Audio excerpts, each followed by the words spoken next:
Good morning friends. Group 4 எக்ஸாமுக்கான notification நேற்று தான் வந்தது.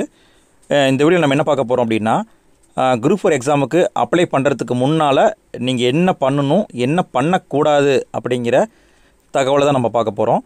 ஏன்னா நோட்டிஃபிகேஷன் வந்த ஆர்வத்தில் நம்ம சில மிஸ்டேக் பண்ணிடுவோம். அந்த மிஸ்டேக்கை நீங்கள் பண்ணக்கூடாது அப்படிங்கிறதுனால தான் இந்த வீடியோ மேக் பண்ணியிருக்கேன். முதல்ல நோட்டிஃபிகேஷனை பார்த்துடலாம். நோட்டிஃபிகேஷனை பொறுத்த வரைக்கும் நேற்று தான் வந்தது, ஜனவரி 30 அன்றைக்கு தான் வந்தது. குறிப்பாக எக்ஸாம் டேட் என்ன அப்படின்னு பார்த்தோம்னா, எக்ஸாம் டேட்டு ஜூன் மாதம் 9ஆம் தேதி எக்ஸாமாக சொல்லியிருக்காங்க. இதை பொறுத்த வரைக்கும் எக்ஸாமுக்கு அப்ளை பண்ணுறதுக்கு லாஸ்ட் டேட் என்ன அப்படின்னு பார்த்தோம்னா, பிப்ரவரி மாதம் 28ஆம் தேதி. புரியுதுங்களா? 28 வரைக்கும் டைம் இருக்குது. நீங்கள் எக்ஸாமுக்கு அப்ளை பண்ணுறீங்க அப்படின்னா, நீங்கள் தயவு செஞ்சு ஃபஸ்ட்டு ஒரு 1 வீக் வந்து போய் மோஸ்ட்லி ட்ரை பண்ணாதீங்க. ஏன்னா நிறைய பேர் வந்து படிக்கிறாங்களோ இல்லையோ, புரியுதுங்களா? இப்போ படிக்கிறாங்களோ இல்லையோ, ஆனால் எக்ஸாமுக்கு தவறாமல் முண்டி அடிச்சுட்டு வந்து அப்ளிகேஷன் போட்டுருவாங்க. அதனால் போனால் ரஷ்ஷாக தான் இருக்கும். ஸோ நீங்கள் ஃபஸ்ட்டு ஒரு 1 வீக் விட்டுட்டு உங்கள் சர்டிஃபிகேட்லாம் ரெடி பண்ணி வைங்க. 2வது வீக் வந்து நீங்கள் அப்ளிகேஷன் பண்ண ஸ்டார்ட் பண்ணுங்கள். புரியுதுங்களா? சரி, அப்போ நீங்கள் அப்ளிகேஷன் போட போகிறீங்க, 2வது வீக் தான் போட போகிறீங்கன்னு வச்சுக்கோங்களேன். இப்போ இதில் நீங்கள் என்னென்ன கொண்டு போகணும் அப்படிங்கிற விஷயத்தை நீங்கள் தரவாக பார்த்துக்கோங்க. நீங்கள் 10th mark sheet, 12th degree பண்ணியிருந்தால் 12th mark sheet, degree mark sheet, degree professional இதெல்லாம் கொண்டு போகணும். அது மட்டும் இல்லாமல் நீங்கள் தமிழ் வழியில் படிச்சிருந்தீங்கன்னா PSTM சர்டிஃபிகேட் இதையும் கொண்டுட்டு போகணுங்க. அப்புறமேட்டுக்கு நீங்கள் கம்யூனிட்டி சர்டிஃபிகேட் ரொம்ப ரொம்ப முக்கியமானது, அதையும் நீங்கள் எடுத்துகிட்டு போகணும். உங்களுடைய ஒரிஜினல் ஆதார் இதையும் நீங்கள் கொண்டு போகணும். நீங்கள் டைப்பிஸ்ட்டு அல்லது ஸ்டெனோ ஏதாவது பண்ணியிருக்கீங்கன்னா அந்த சர்டிஃபிகேட்டையும் இன்க்ளூட் பண்ணி கொண்டுட்டு போகணும். புரியுதுங்களா? எல்லா சர்டிஃபிகேட்டும் கொண்டுட்டு போங்க, பத்திரமா எடுத்துகிட்டு போங்க. அது மட்டும் இல்லாமல் உங்களுடைய ஒரிஜினல் ஆதார் கொண்டு போங்க. கூடவே வந்து ஆக்டிவாக இருக்கக்கூடிய ஒரு மெயில் ஐடி கொண்டு போங்க. அப்புறம் எப்பயுமே யூஸ் பண்ணுற பர்மனெண்ட்டாக யூஸ் பண்ணுற ஒரு மொபைல் கொண்டு போங்க. ஏன்னா OTP வரும். ஸோ மொபைல் எடுத்துகிட்டு போங்க. மெயில் ஐடி இருந்தால் தான் முதல்ல ரெக்கவரி பண்ணி நம்ம ஐடி எடுக்க முடியும். ஸோ மெயில் ஐடி முக்கியம். புரியுதுங்களா? இப்போ ஒரு ப்ராப்பராக யூஸ் பண்ணக்கூடிய மெயில் ஐடி கொண்டு போங்க. அதே மாதிரி மொபைல் நம்பரும் நம்ம ரீசார்ஜ் பண்ணி யூஸ் பண்ணுற மொபைல் நம்பராக கொண்டு போங்க.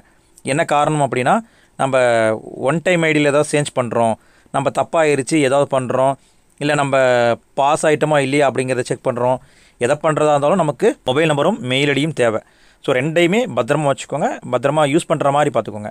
TNPSC நம்ம பாஸ் ஆன பிறகு நம்மளோட கம்யூனிகேஷன் பண்ணுறது எப்படி அப்படின்னா, நம்மளுக்கு ஒன்று மெயில் அனுப்புவாங்க, இல்லைன்னா டெக்ஸ்ட் மெசேஜ் நம்ம செல்லுக்கு வரும்.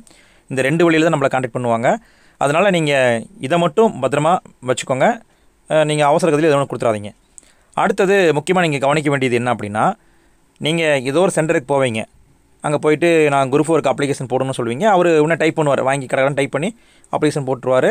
அவரே எல்லாம் சப்மிட் பண்ணிடுவார். சப்மிட் பண்ணி முடிச்சு எடுத்து பார்த்தா ஏதோ ஒரு மிஸ்டேக் பண்ணியிருப்பார். உடனே என்ன பண்ணுவீங்க? TNPSCக்கு மெயில் போடுவீங்க. ஐயா, இந்த மாதிரி தவறு ஏற்பட்டது, நான் காரணம் கிடையாது, சென்டர்காரர் தான் காரணம், தப்பாக அடிச்சிட்டாப்ல அப்படின்னு சொல்லுவீங்க. இல்லைன்னா TNPSC டால் ஃப்ரீ நம்பருக்கு ஃபோன் பண்ணுவீங்க. என் மேலே எந்த தப்பும் கிடையாது, சென்டர்காரர் பண்ண தப்பு தான் அப்படின்னு சொல்லி அவர் மேலே குற்றத்தை தூக்கி போட்டு நீங்கள் கால் பண்ணுவீங்க, மெயில் பண்ணுவீங்க. இதுக்காகவே TNPSC நோட்டிஃபிகேஷனில் தெளிவாக போட்டிருக்காங்க. இந்த மாதிரி சப்மிட் பண்ணுறதுக்கு முன்னால் ஒரு 2 முறைக்கு 3 முறை நீங்கள் தெளிவாக பார்த்துருங்க. எல்லாத்தையும் ஃபைனல் பண்ணிவிட்டு சப்மிட் கொடுங்க. அதுக்கு பிறகு அவர் தான் தப்பு பண்ணார், நான் தப்பு பண்ணல, எனக்கு தெரியாமல் பண்ணிட்டாருலாம் சொல்லக்கூடாது அப்படின்னு சொல்லிட்டு TNPSC தெளிவாக அதில் போட்டிருக்காங்க. அதனால் சப்மிட் பண்ணுறதுக்கு முன்னால், ஓகே பண்ணுறதுக்கு முன்னால் ஒரு முறைக்கு 5 முறை வாட்சிருங்க.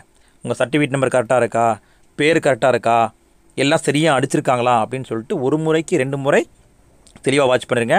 அது மட்டும் இல்லாமல் இப்போ வந்து புதுசாக 4 போஸ்ட்டை சேர்த்துருக்காங்க. குரூப் 4ல் 4 போஸ்ட்டை புதுசாக சேர்த்துருக்காங்க. என்ன போஸ்ட் அப்படின்னா, வனக்காப்பாளர், ஓட்டுநர் உரிமத்துடன் கூடிய வனக்காப்பாளர், வனக்காவலரையே பல இளைஞர், இந்த 4 போஸ்ட்டையும் இன்க்ளூடிங் பண்ணியிருக்காங்க. அதனால் எக்ஸாமுக்கு அப்ளிகேஷன் போடும் பொழுதே அதுவே 3 ஆப்ஷன் காட்டுமா. என்ன ஆப்ஷன்னா, நீங்கள் வந்து அதாவது வனக்காவலருக்கு அப்ளிகேஷன் போடுறீங்களா, இந்த வனக்காவலர் இல்லாத மற்ற போஸ்ட்டுக்கு அப்ளிகேஷன் போடுறீங்களா, இல்லை எல்லா போஸ்ட்டுக்கும் அப்ளிகேஷன் போடுறீங்களா அப்படின்னு சொல்லி நம்மகிட்ட கேட்குமா. இதை நம்ம தெளிவாக செக் பண்ணி தான் அப்ளிகேஷன் போடணும். புரியுதுங்களா? நீங்கள் வனக்காவலர் அல்லது பாதுகாவலர் இதையும் சேர்த்து போடணும்னு விருப்பமாக இருந்தால் 2ஐயும் செலக்ட் பண்ணுங்கள். இல்லை எனக்கு நார்மலாக இருக்கக்கூடிய குரூப் 4 போதும்னா அல்லாத பதவிகள் செலக்ட் பண்ணுங்கள். இல்லை நான் வனக்காவலர் மட்டும்தான் அப்ளிகேஷன் போடுறேன் அப்படின்னா அதை மட்டும் செலக்ட் பண்ணுங்கள். குறிப்பாக எல்லா பதவின்னு நீங்கள் போட்டாலுமே ஒரு விஷயத்தை கவனிக்கணும். இந்த புதுசாக சேர்க்கப்பட்ட இந்த ஃபாரஸ்ட் டிபார்ட்மெண்ட் இதுக்கு வந்து உடல் தகுதி, அதாவது ஃபிட்னஸ் வந்து நிர்ணயம் பண்ணியிருக்காங்க. ஆண்கள்னால் 163 சென்டிமீட்டர் ஹைட் இருக்கணும். பெண்கள் அல்லது திருநங்கையாக இருந்தால் 150 சென்டிமீட்டர் ஹைட் இருக்கணும். ஸோ இவ்வளோ இருந்தால் தான் எலிஜிபிள். இவ்வளோ நீங்கள் இருக்கீங்களான்னு பார்த்துக்கோங்க. இவ்வளோ நீங்கள் இல்லை அப்படின்னா நீங்கள் நார்மலாக இருக்கக்கூடிய அல்லாத பதவியை செலக்ட் பண்ணிக்கோங்க. இதுக்குள்ளே நான் வரேன் சார் அப்படின்னா ரெண்டையுமே சேர்த்து நீங்கள் வந்து அப்ளிகேஷன் போட்டுக்கோங்க. புரியுதுங்களா? சரி, அப்போ ஃபைனல் பண்ணுறதுக்கு முன்னால் எல்லாத்தையுமே நீங்கள் வெரிஃபை பண்ணிவிட்டு தான் நீங்கள் சப்மிட் கொடுக்கணும். புரியுதுங்களா? சரி சார், நான் வந்து எல்லாத்தையும் பார்த்துட்டு தான் சார் கொடுத்தேன், ஆனால் என்னையும் மீறி, எனக்கே தெரியாமல் என்னையும் மீறி ஏதோ தப்பு நடந்துருச்சு சார், என்ன பண்ணுறது அப்படின்னா அதுக்கும் ஒரு வாய்ப்பு இருக்குது. மார்ச் மாதம் 4ஆம் தேதியிலிருந்து மார்ச் மாதம் 6ஆம் தேதி வரைக்கும், புரியுதுங்களா? இப்போ 3 நாள் வந்து உங்களுக்கு கரெக்ஷனுக்கு டைம் கொடுத்துருக்காங்க. இந்த 3 நாளில் வெப்சைட் ஓப்பனாக இருக்கும். நீங்கள் போய் ஏதாவது கரெக்ஷன் பண்ணுறீங்கன்னா தாராளமாக பண்ணிக்கலாம். ஆனாலும் பார்த்தோம்னா போன குரூப் 4ல் என்ன ஆச்சு அப்படின்னா மேஜரான கரெக்ஷன்லாம் பண்ண முடியாது. மைனராக பண்ணியிருந்தால் தான் பண்ண முடியும். மேஜர் கரெக்ஷன், நம்ம பேரை மாற்றுறது இந்த மாதிரி ஏதாவது மாற்ற மாதிரி இருந்தால் மாற்ற முடியாதுன்னு நினைக்கிறேன். பட் இந்த டைம் அப்படி கொடுக்குறாங்களான்னு தெரில. அதனால் நீங்கள் ஒரு முறைக்கு 2 முறை சப்மிட் பண்ணுறதுக்கு முன்னால் நீங்கள் தெளிவாக பார்த்துட்டு சப்மிட் பண்ணுங்கள். புரியுதுங்களா? அடுத்தது இன்னொரு முக்கியமான விஷயம், நீங்கள் அப்ளிகேஷன் போடும் பொழுது நீங்கள் ஏற்கனவே ஆல்ரெடி குரூப் 4 எக்ஸாம் எழுதிட்டுருக்கீங்கன்னா நீங்கள் 1 டைம் ஐடி வச்சுருப்பீங்க. ஸோ அதை யூஸ் பண்ணி அப்ளிகேஷன் போட்டுருங்க. புதுசாக நீங்கள் இப்போ தான் அப்ளிகேஷன் போடுறீங்கன்னா நீங்கள் 1 டைம் ஐடி க்ரியேட் பண்ணணும். அதுக்கு நீங்கள் 150 ரூபா கட்டணும், பார்த்துக்கோங்க. இரண்டாவது இன்னொரு முக்கியமான விஷயம், சார் நான் நல்லா படிச்சிட்டேன் சார், இந்த குரூப் 4ல் எனக்கு போஸ்டிங் கிடச்சிடும் சார், நான் கான்ஃபிடண்ட்டாக இருக்கேன் அப்படின்னா நீங்கள் ஃப்ரீ ஆப்ஷனை யூஸ் பண்ணாதீங்க. புரியுதுங்களா? அதாவது குரூப் 4 எக்ஸாம் பொறுத்த வரைக்கும் ஃப்ரீயாக 3 டைம் எக்ஸாம் எழுதிக்கலாம். காசு கட்ட தேவையில்லை. காசு கட்டினா 100 ரூபா, இல்லை நான் கட்ட விருப்பம் இல்லைன்னா ஃப்ரீயாக 3 டைம் யூஸ் பண்ணிக்கலாம். 3 டைமுக்கு மேலே யூஸ் பண்ண முடியாது. புரியுதுங்களா? குறிப்பாக நான் சொல்கிறது பிசி, எம்பிசி இந்த மாதிரி கேட்டகரி சொல்கிறேன். அது எஸ்சி, எஸ்டி அந்த கேட்டகரியாக இருந்தால் அவங்களுக்கு எப்பயுமே ஃப்ரீ தான். அப்போ இவங்க அதாவது 3 டைம் தான் எனக்கு ஆப்ஷன் இருக்குது அப்படிங்கும் பட்சத்தில் நான் நல்லா படிச்சிருக்கேன், எனக்கு எல்லாமே தெரியும் அப்படின்னா தயவு செஞ்சு 100 ரூபா போனாலும் பரவாயில்லன்ட்டு நீங்கள் காசு கட்டியே வந்து அப்ளிகேஷன் போட்டுருங்க. புரியுதுங்களா? ஏன்னா அதனால் இப்போ சின்ன நம்ம கேர்லெஸ் மிஸ்டேக் பண்ணிட்டோம், நமக்கு தெரியாமல் 4 டைம் யூஸ் பண்ணிட்டோம் அப்படின்னா கண்டிப்பாக பாஸ் ஆனால் கூட நமக்கு போஸ்டிங் தர மாட்டாங்க. நீங்கள் கவர்மெண்ட்டை சீட்டிங் பண்ணியிருக்கீங்க அப்படின்னு சொல்லிட்டு உங்களுக்கு போஸ்டிங் தர மாட்டாங்க, பார்த்துக்கோங்க. அதனால் நல்லா கான்ஃபிடண்ட்டாக இருக்கேன், எனக்கு கண்டிப்பாக போஸ்டிங் கிடச்சிடும் சார், நான் தெளிவாக இருக்கேன் சார் அப்படின்னா நீங்கள் வந்து 100 ரூபா காசு கட்டி பெய்டு பண்ணியே நீங்கள் அப்ளிகேஷன் போடுங்க. நான் இப்போ தான் சார் படிக்க ஸ்டார்ட் பண்ணியிருக்கேன், எனக்கு ஒன்றுமே தெரியாது, இப்போ தான் குரூப் 4க்கே வரேன் அப்படின்னா நீங்கள் ஃப்ரீ ஆப்ஷனை யூஸ் பண்ணிக்கோங்க, ஒன்றும் பிரச்சனை கிடையாது. புரியுதுங்களா?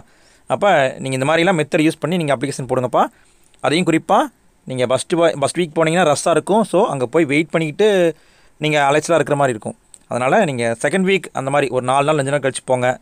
நீங்கள் அதே மாதிரி லாஸ்ட் டேட்டு 28 வரைக்கும் இருக்குது, நான் வந்து 25ஆம் தேதி அப்ளிகேஷன் போடலாம் இருக்காதிங்க. புரியுதுங்களா? கடைசி டைம்லாம் வந்து சர்வர் ஒர்க் ஆகாது. ஸோ எதை பண்ணுறதா இருந்தாலும் 20 அந்த டேட்டுக்குள்ளே நீங்கள் பண்ணிடுங்க. புரியுதுங்களா? 20 டேட்டுக்குள்ளே பண்ணிடுங்க. சரி, ஆல் த பெஸ்ட். நல்லா பண்ணுங்கள். அப்ளிகேஷன் போடும்போது கேர்ஃபுல்லாக போடுங்க, நல்லா படிங்க. வரக்கூடிய குரூப் 4 எக்ஸாமில் நல்ல போஸ்ட்டாக கிடைக்கட்டும். உங்களுக்கு எங்களுடைய சக்ஸஸ் டீம் சார்பாக மனமார்ந்த வாழ்த்துக்கள். குரூப் 4க்கு படிக்கிறீங்கன்னா என்ன படிக்கணும், ஏது படிக்கணும்னு சிலபஸ் போட்டிருக்கோம். சிலபஸ் வந்து லெஃப்ட்டில் பாருங்கள், எண்டு ஸ்க்ரீனில் தரேன். மேலே இருக்கிறது சிலபஸ், கீழே இருக்கிறது எப்படி படிக்கணுங்கிற படிக்கிற மெத்தட். ஸோ நீங்கள் ரெண்டையும் பார்க்கல அப்படின்னா போய் மறக்காமல் பார்த்துருங்க, உங்களுக்கு ரொம்ப யூஸ்ஃபுல்லாக இருக்கும். மீண்டும் அடுத்த வீடியோவில் சந்திக்கலாம்.